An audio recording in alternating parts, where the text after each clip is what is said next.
The aroma of pot roast filled the dining room of the Pierce family home in Columbus, Ohio, mingling with the scent of fresh rolls and the underlying tension that always accompanied Sunday dinners. I methodically arranged the silverware at each place setting, careful to align the forks just so, while my younger sister Madison's voice carried from the living room. "I'm up to 20,000 followers now," she announced, waving her phone in the air as if it were Olympic gold. "The sponsorship offers are rolling in." I caught Dad's proud nod from the corner of my eye. Mom beamed at her, tucking a strand of her perfectly styled hair behind her ear. "That's wonderful, sweetie," Mom said. "Your hard work is really paying off." I set the last knife in place and slipped into my chair, invisible as always. 27 years old, and still setting the table like I was 12. Still living in my childhood bedroom while Madison, at 25, commanded the spotlight with her social media career. Mom and Dad exchanged a look across the table the kind parents share when they've rehearsed a conversation. Mom cleared her throat, her voice taking on that honeyed tone she used when she wanted something. "Alexandra, honey," she began, passing the mashed potatoes my way. "We need to discuss your room." I paused, fork hovering above my plate. "Madison needs it for her studio," Mom continued, smiling as if she'd just offered me a gift instead of an eviction notice. "The lighting is better than in her room, and she needs more space for her equipment."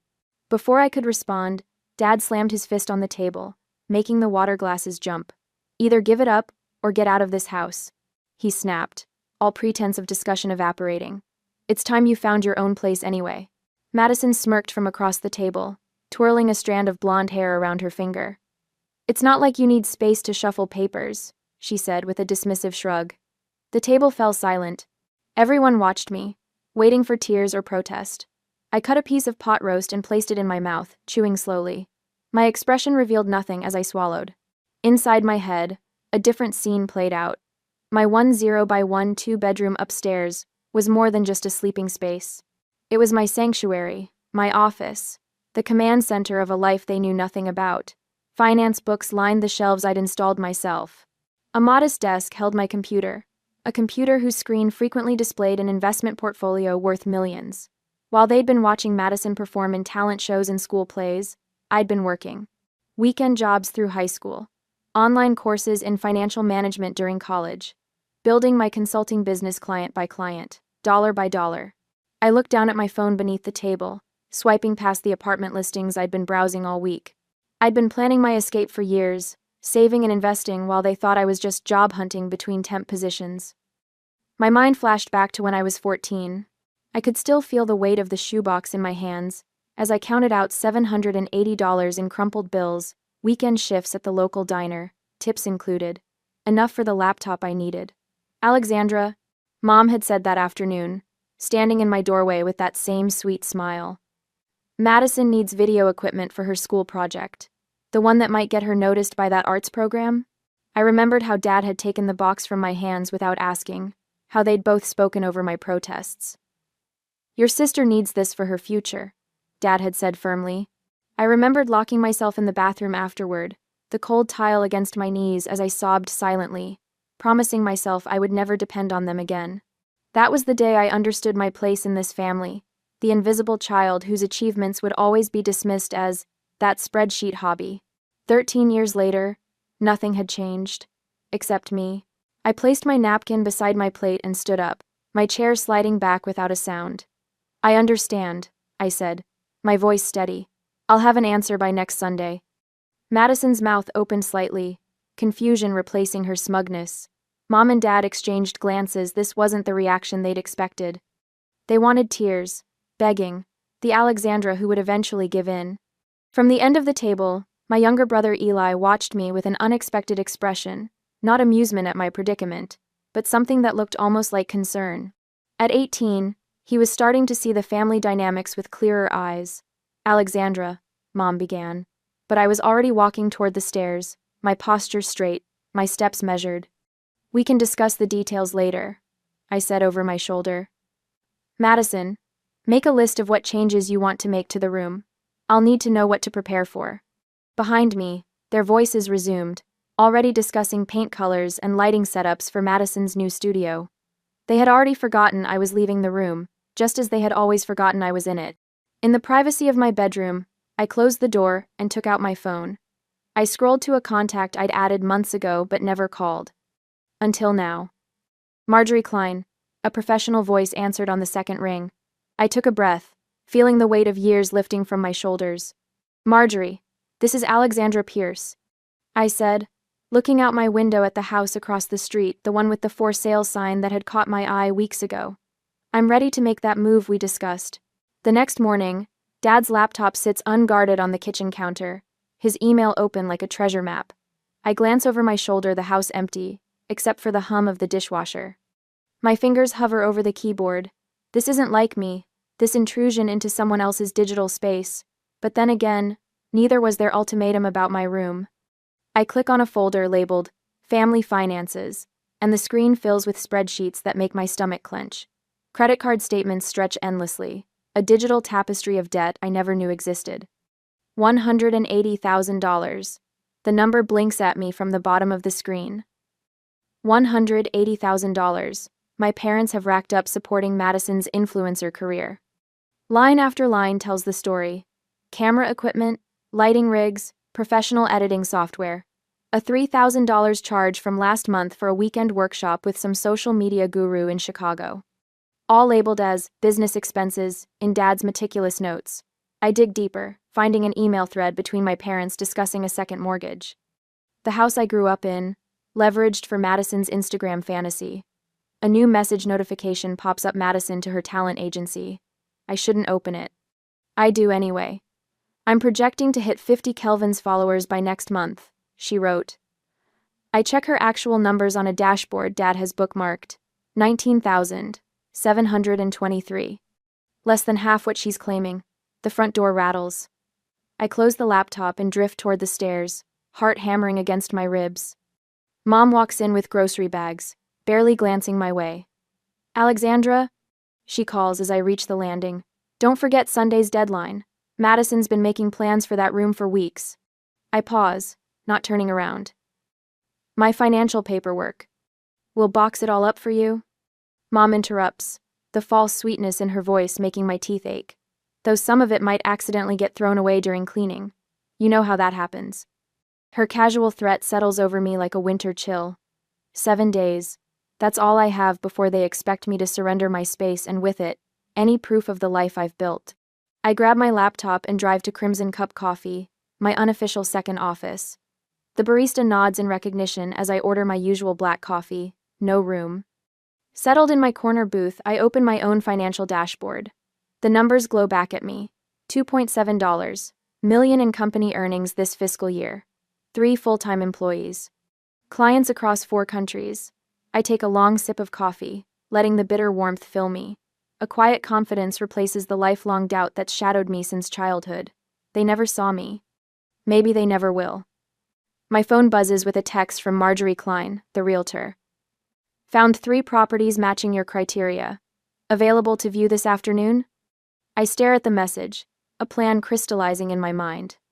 This isn't just about finding somewhere to live anymore. I won't just leave, I whisper to my screen. I'll make a statement they can't ignore. Though, I text Marjorie back. Yes, looking for something specific, preferably visible from my parents' house. Her response is almost immediate. I have just the place. Meet at 3 p.m.? I smile for the first time in days. Perfect. 3 hours later, Marjorie's sleek car pulls up to a 2-story colonial directly across from my parents' house. The for sale sign I'd been eyeing for weeks stands in the front yard. This is exactly what I want. I tell Marjorie as we walk up the stone path. Something they'll see every single day. Marjorie's professional veneer cracks slightly, her eyebrow raising. Interesting choice of words, she says, unlocking the door. Most clients talk about what they want to see, not what they want others to see. Before I can respond, someone calls my name from the sidewalk. Chloe Baxter waves, crossing the street with a folder tucked under her arm. Her auburn hair catches the afternoon sun as she navigates around a parked car. I brought those property listings you asked about, she says, climbing the steps to join us. But I see Marjorie's already got you covered. Chloe has believed in me since college, when I showed her my business plan scrawled on coffee shop napkins. While everyone else saw pipe dreams, she saw potential. Alexandra's financials have been pre-approved. Marjorie explains as we tour the house. The sellers are motivated. We could fast-track this if you're serious. The master bedroom overlooks my parents' house. I stand at the window, imagining waking up to this view every morning, a daily reminder of what I've built and what they failed to see. My bank manager was impressed with your statements. Marjorie continues, making notes on her tablet. Not many 27-year-olds qualify for a mortgage this size without co-signers. My phone buzzes again. A text from Eli. Whatever you're planning, you deserve better than this. I stare at his message, surprised. When did my little brother start noticing what was happening in our house? When did he start taking my side? I'll take it, I tell Marjorie, tucking my phone away. How quickly can we close? Wednesday, if we push. Her eyes widen slightly. That's incredibly fast. Are you sure? Absolutely, I say, already calculating the down payment. I'll transfer the funds tonight. Later, sitting at the kitchen table while my parents and Madison discuss her brand strategy, I sign the preliminary papers Marjorie emailed over. My parents still think I'm job hunting, unaware that their invisible daughter is about to become their highly visible neighbor. The money transfers with a single click, a substantial down payment that represents years of work they never bothered to ask about. The bittersweet realization settles over me. I'm buying a home but losing my family. Or maybe I lost them years ago, and I'm only now accepting it. Pride replaces the hollow ache. I built this success without their knowledge or support, without their belief. Maybe that makes it more mine than anything else could. As Madison laughs about her latest sponsorship prospect, a fleeting doubt crosses my mind. Is this revenge or freedom? Perhaps it's both. The morning sun filtered through my curtains as I opened my eyes to the sound of rustling in my room. Mom stood by my bookshelf, a garbage bag in one hand, and several of my finance folders in the other. What are you doing? I asked, sitting up quickly. Just cleaning, sweetie, she said, that honeyed tone coating her words. These old papers were gathering dust. I slid out of bed and crossed the room in 3 steps, taking the folders from her hands. These are important documents. Oh, Alexandra, she laughed lightly. You and your paperwork. Madison needs this space to be pristine for her equipment. My phone buzzed on the nightstand. A notification from Madison's Instagram. A family photo from last Christmas, her caption reading, "Making room for my dream studio. So blessed to have supportive parents." Influencer life. Dream coming true. I bit the inside of my cheek, tasting copper. 63 likes already, most from people who'd never set foot in our house. I thought we agreed Sunday was moving day, I said, carefully returning the folders to their proper place on the shelf. Mom sighed, tying the garbage bag. Plans change. Madison's equipment arrives Wednesday now, not Sunday. She patted my shoulder. You're always so adaptable, honey. That's what I love about you. Adaptable, the word they used when they meant invisible. Downstairs, Dad sat at the kitchen table, coffee mug in hand, newspaper spread before him. His eyes flicked up as I entered, then back to the sports section. Morning? I said, pouring myself coffee. Some people in this house don't understand sacrifice, he muttered. Ungrateful children taking advantage. The irony burned worse than the coffee. I said nothing as I spread peanut butter on toast, calculating the hours until I could leave this house forever. That evening, relatives gathered around our dining table for Mom's monthly family dinner. Aunt Cheryl passed the green beans while Uncle Jim described his golf game in excruciating detail. I pushed food around my plate, half listening, until Mom tapped her glass with a spoon. We have exciting news, she announced, her smile wide and practiced. Madison has a potential sponsorship with a major cosmetics brand. They're sending professional equipment for her videos. Aunt Cheryl clapped her hands together. That's wonderful. Alexandra's giving up her bedroom for Madison's studio, Mom continued, as if I'd enthusiastically volunteered. Such a supportive sister. All eyes turned to me, expecting the dutiful daughter act. I smiled tightly and raised my water glass. Family supports family, right? Later that night, my phone lit up with a text from Marjorie. Found it. The perfect house. 4 bedrooms, directly across from your parents. Virtual tour tomorrow? AD. I stared at the message, something like hope unfurling in my chest. I typed back, yes, first thing. The virtual tour revealed high ceilings and hardwood floors, but it was the office that stopped my breath. A spacious room with built-in bookshelves and a bay window overlooking my parents' front door. I could sit at my desk and watch them come and go, while they'd never see me working. "What do you think?" Marjorie asked through the video call. "It's perfect," I whispered, unexpected tears blurring my vision. "How quickly can we close?" Marjorie's face lit up with determination. "With your financials and my connections, we can have keys in your hand Wednesday morning." "Wednesday," I repeated, thinking of Madison's equipment delivery. The timing wasn't coincidental, it was justice. The signing happened Tuesday afternoon, papers spread across a mahogany table in Marjorie's office.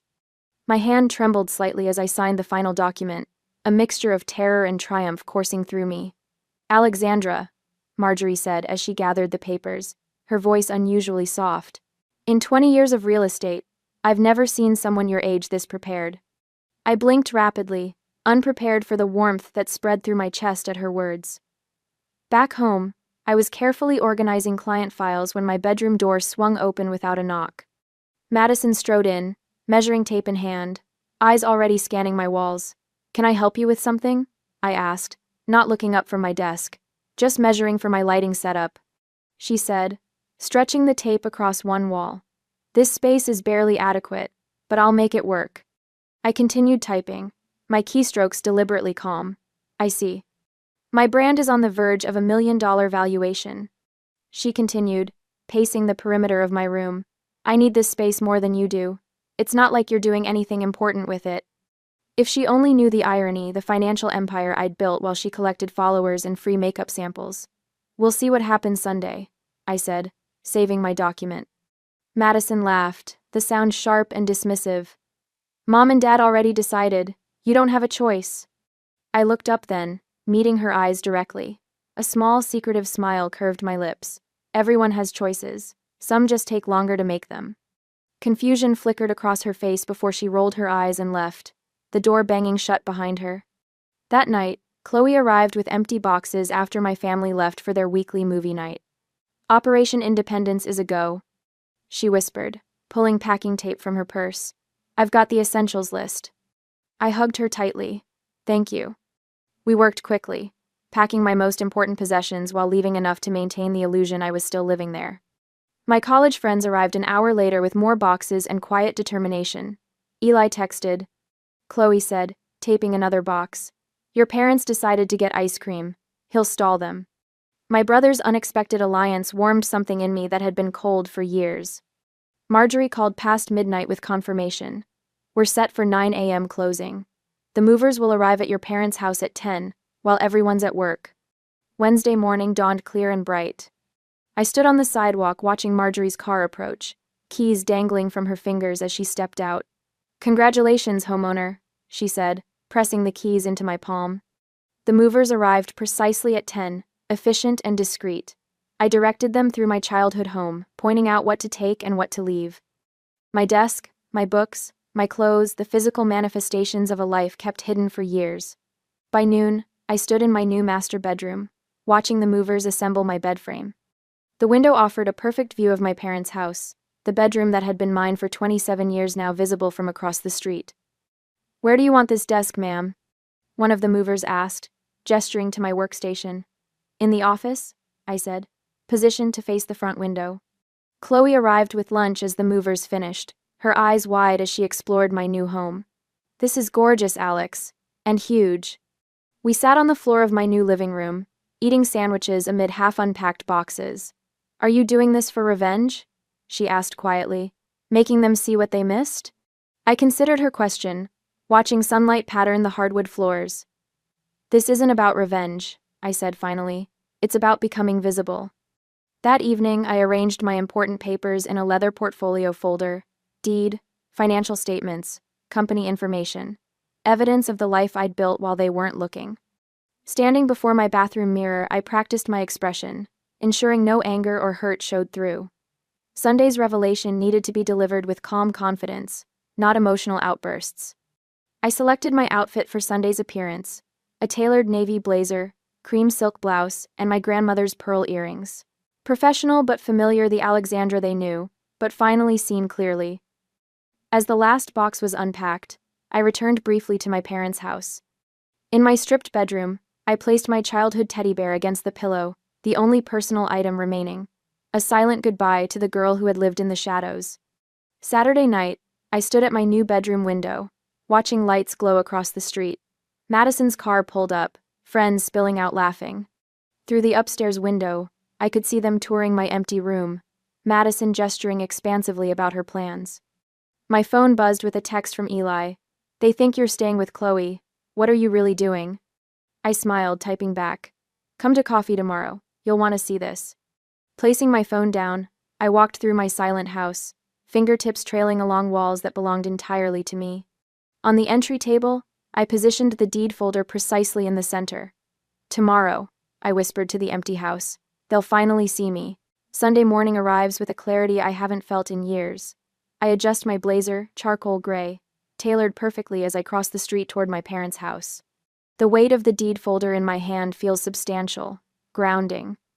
Through the front window, I can see them gathered around the kitchen table, my former prison, now just a stage for what comes next. I knock twice, sharp and confident. Mom answers, her smile faltering when she sees my professional attire. "Alexandra? We weren't expecting you so early." Her eyes dart to the street behind me, searching for Chloe's car. "Where did you park?" "I walked," I say simply, stepping past her into the foyer. The kitchen falls silent as I enter. Dad looks up from his newspaper, Madison from her phone.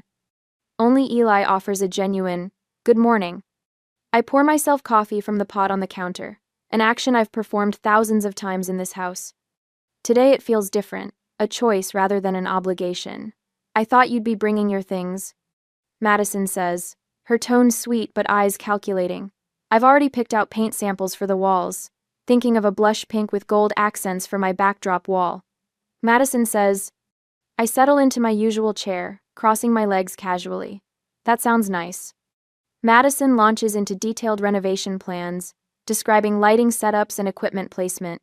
I sip my coffee, nodding at appropriate intervals while watching Dad's impatience build. The timing has to be perfect. "When are you moving your things?" Dad finally interrupts, folding his newspaper with a crisp snap. The room stills, all eyes on me. This is the moment I've rehearsed in my mind 100 times. "I already did," I reply, my voice steady. Wednesday was my first day, actually. Mom's coffee cup clinks against its saucer. "Staying with Chloe isn't a real solution, Alexandra. You need to think about this rationally." Dad laughs, the sound devoid of humor. "You'll be back when you can't afford rent. The real world is expensive, especially for someone with your employment history." Employ. 2-1. Madison reaches across the table, patting my hand with artificial concern. "Don't be dramatic just because you're jealous of my success. We all have our paths, even if yours is taking longer to develop." They present a united front, so confident in their assumptions. But for the first time, I notice a flicker of unease in Mom's eyes as I remain unruffled by their dismissals. "Thank you all for your concern," I say, placing the folder on the coffee table with deliberate slowness. "But I'm not renting. I bought a house." The statement hangs in the air, rearranging the molecules between us. I let the silence stretch, savoring the shifting expressions across their faces: confusion, disbelief, the first edge of alarm. "The one across the street, actually."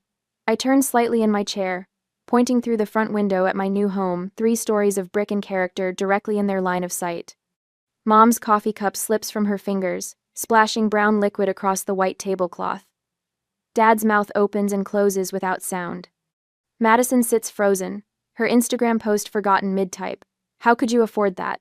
Eli asks, breaking the stunned silence. There's no judgment in his voice, only genuine amazement. I straighten my shoulders, embracing the truth I've hidden for years. "I own a financial consulting business." "A what?" Dad's voice cracks. "A financial consulting firm. We manage portfolios and investment strategies for clients across the country." I keep my tone, matter of fact, as if discussing the weather. "We crossed $2.7 million in revenue last quarter." Years of dismissal hang in the balance as I let them process this information. Eli's eyes widen, respect dawning in his expression. Mom recovers first, her smile tight. "It's probably just a starter home with a small mortgage. That neighborhood has become quite affordable lately." I slide financial statements across the table. I paid 60% down. The rest is financed at 2.8%. Madison's phone slips from her hand, clattering onto her plate. You've been lying about your job. Dad's face reddens as he slams his palm against the table. No, I correct him calmly. You've been assuming I was unsuccessful. You never actually asked what I do. The distinction lands like a physical blow. Dad's mouth snaps shut. Mom stands abruptly, grabbing her phone. I need to call Aunt Patricia. This impulsive decision. Go ahead, I say, sipping my coffee. She already knows. She's coming to my housewarming party next weekend. Within an hour, the family machinery activates its defense systems. Mom calls 3 relatives, her voice growing increasingly strained as their responses prove disappointingly supportive of my brave new chapter. Madison posts a vague story about toxic family drama that garners minimal engagement compared to her usual content. Through the window, I watch Mr. Johnson from next door slow his morning walk to admire the antique writing desk being carried into my front door by professional movers. The Neighborhood Whisper Network has already activated Alexandra Pierce, successful businesswoman moving into the Henderson property. The doorbell rings, and Chloe enters with a potted fiddle leaf fig and a bottle of champagne. Housewarming gift for the new homeowner, she announces, ignoring the tension thickening the air. Thank you, I say, accepting both with genuine warmth. The contrast between her authentic support and my family's calculated reactions couldn't be clearer. Eli stands, glancing between our parents and me. Can I see your new place, Alex? The request represents more than curiosity, it's the first crack in the family's united front. His willingness to cross the street with me carries weight beyond the physical journey. Of course, I say, gathering my things. Anytime. As we prepare to leave, Dad clears his throat. We should discuss your future visits. Sunday dinners are a family tradition. I'm still family, I interrupt gently. Just living across the street instead of upstairs.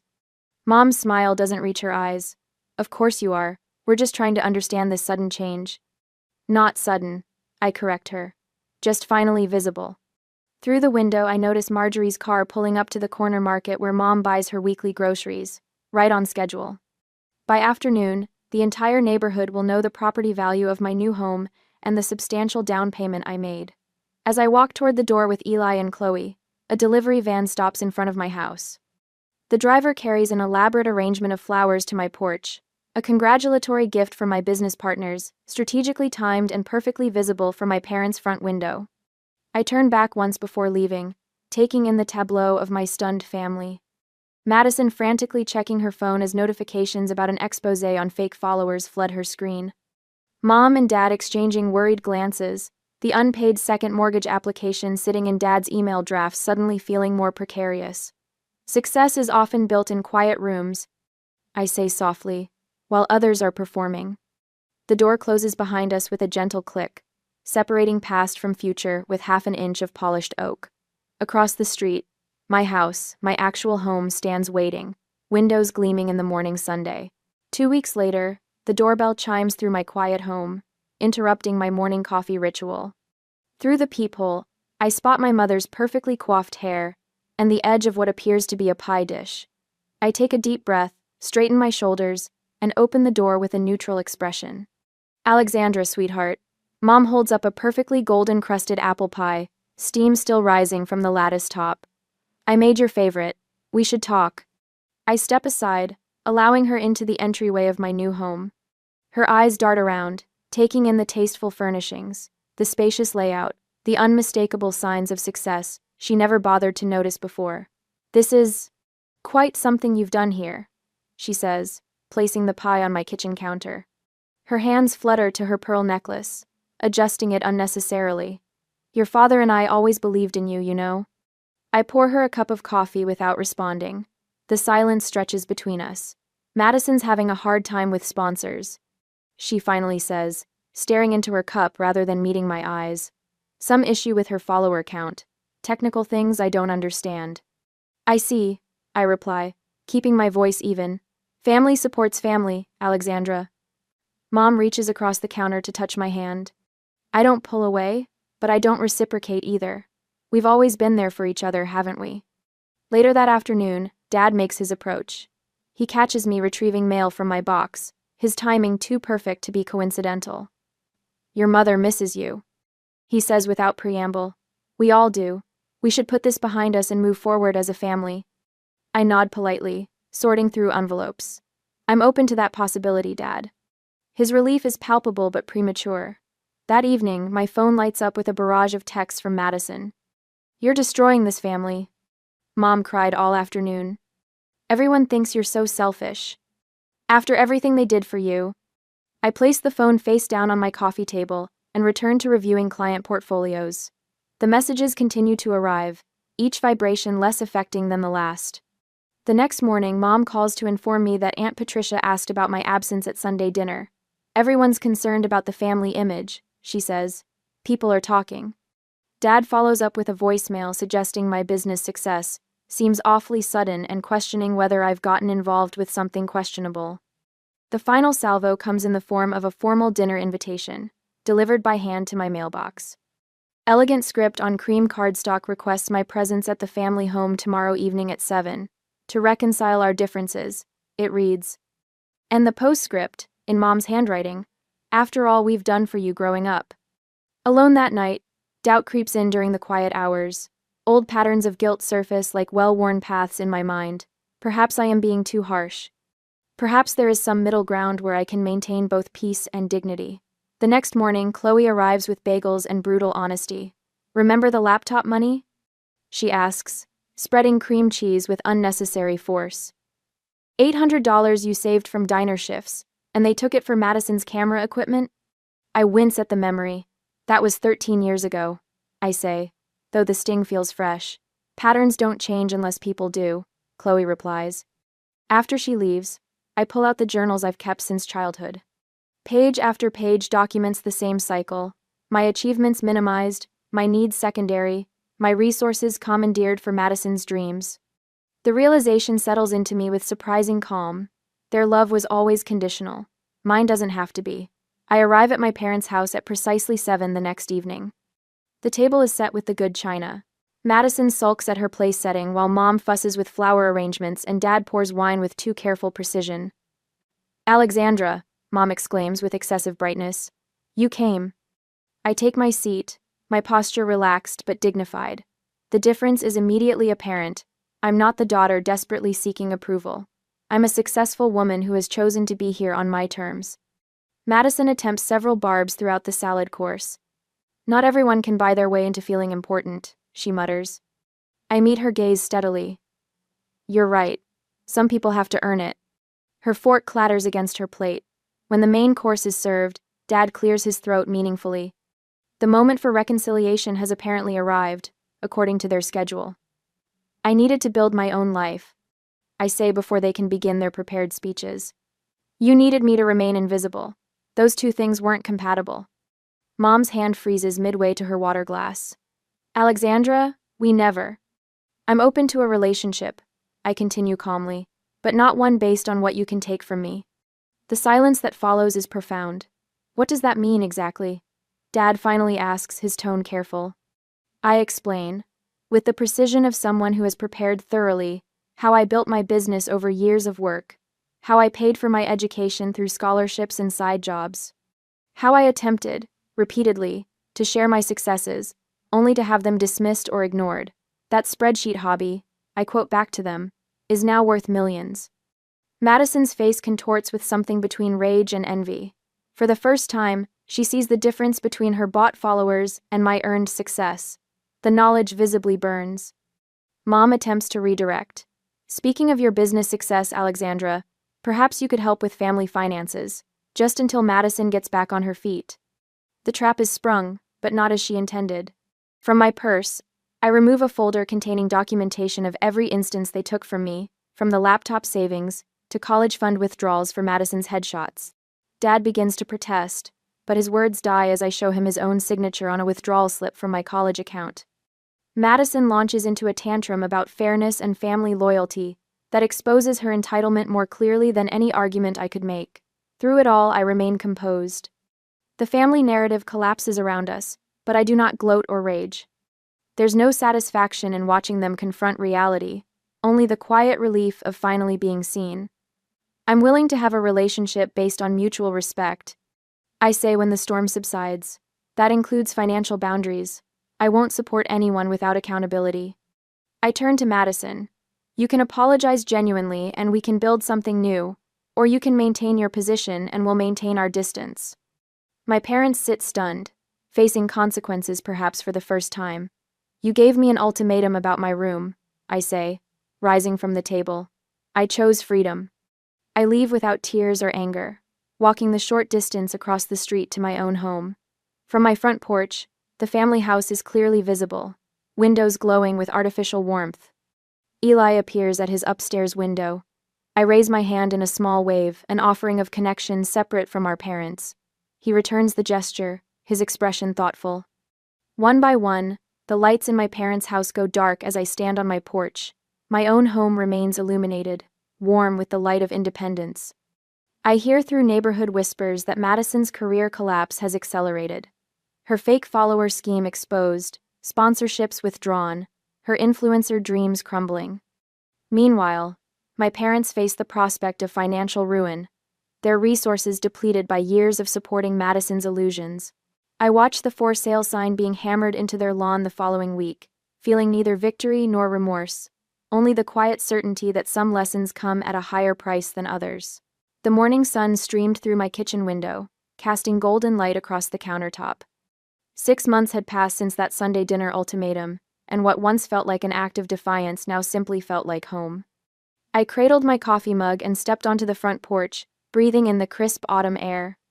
My house, not my parents' house, not my childhood bedroom, but my house had transformed from an empty statement into a true sanctuary. The living room walls, once bare, now displayed framed awards from the Columbus Business Association, including last month's Emerging Entrepreneur Honor. My consulting firm had grown to 5 employees, all working remotely but gathering monthly in my converted dining room for strategy sessions. Across the street, the curtains remained drawn at my parents' house. The for sale sign had appeared weeks ago, shortly after Madison's final sponsored post announced her career transition into entry-level marketing.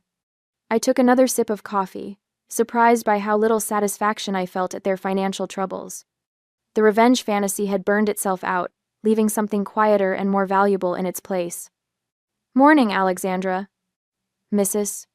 Henderson called from her driveway next door. "Those mums on your steps are gorgeous." I waved back, still unused to being visible in this neighborhood where I'd been a shadow for 27 years. Inside, I checked my watch 3 hours until the housewarming party. The irony wasn't lost on me that the dining table where my parents had delivered their ultimatum now stood in my home, repurposed for celebration instead of control. I'd bought it at their hastily organized estate sale, paying twice its value while Madison glared from the porch. The doorbell rang, and Eli stood on my doorstep holding a potted plant. "You're early," I said, stepping aside to let him in. "Thought you might need help setting up." He set the plant down, hands in pockets. At 19, his shoulders had straightened, his voice deepened. Community college had been good for him. "Place looks amazing." "Thanks for coming." I squeezed his arm. Our relationship had been the unexpected gift in all this, the slow construction of a real sibling bond, built on mutual respect rather than shared childhood wounds. "Remember when Dad asked where you saw yourself in 5 years?" Eli asked, arranging chairs around the living room. "At that dinner?" I nodded, unpacking the catering delivery. "Where do you see yourself now?" he asked. The question landed differently this time. Before, it had been a challenge, a demand for justification. Now it felt like genuine curiosity. "Building something that matters," I said. "Not just the business, but a life where I don't need anyone's approval to know my worth." Last week, I'd found my childhood journal while unpacking the final box of belongings. On the last page, I'd written, "The room they wanted to take became the foundation for the life I built." The words felt like a bridge between past and future, acknowledging the pain without letting it define me. By noon, my house filled with voices. Chloe arrived first, throwing her arms around me. "To building your own house, literally and figuratively," she toasted, raising her glass. Marjorie Klein came next, her realtor's portfolio tucked away, attending now as a friend. My business partners followed, bringing clients who'd become allies. The room buzzed with conversations about future projects and expansion plans. Between conversations, I slipped into my office to finalize the scholarship paperwork, a fund for business students from challenging family backgrounds. Yesterday, I'd mentored a young woman whose father had belittled her career ambitions, watching recognition dawn in her eyes when I shared my story. Your worth isn't determined by those who can't see it, I'd told her. I helped Eli submit his engineering program application last week, his talent for numbers finally finding direction after years in Madison's shadow. Evening found me watering plants on the front porch as Madison's small U-Haul pulled up across the street. She was moving to an apartment downtown, smaller than she'd planned, but better than nothing. Our parents loaded the last of their belongings into their sedan. The house emptied before the bank foreclosure. I raised my hand in a small wave as they glanced my way. Not forgiveness, exactly, but acknowledgement. They had told me to give up my room, so I built a company inside it and bought a home across the street. That night I stood in my bedroom doorway, surveying the space that was undeniably mine. No one could take it. No one could diminish it. My business continued to grow, creating opportunities not just for me but for others.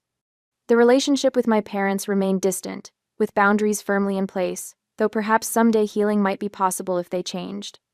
I slipped between cool sheets in the master bedroom, watching moonlight pattern the ceiling. For the first time in my life, I slept without wondering if I was enough. Have you ever had to choose between pleasing family and standing up for yourself? Alexandra learned that sometimes the greatest act of self-respect is setting boundaries. What would you have done in her situation? Share your thoughts below.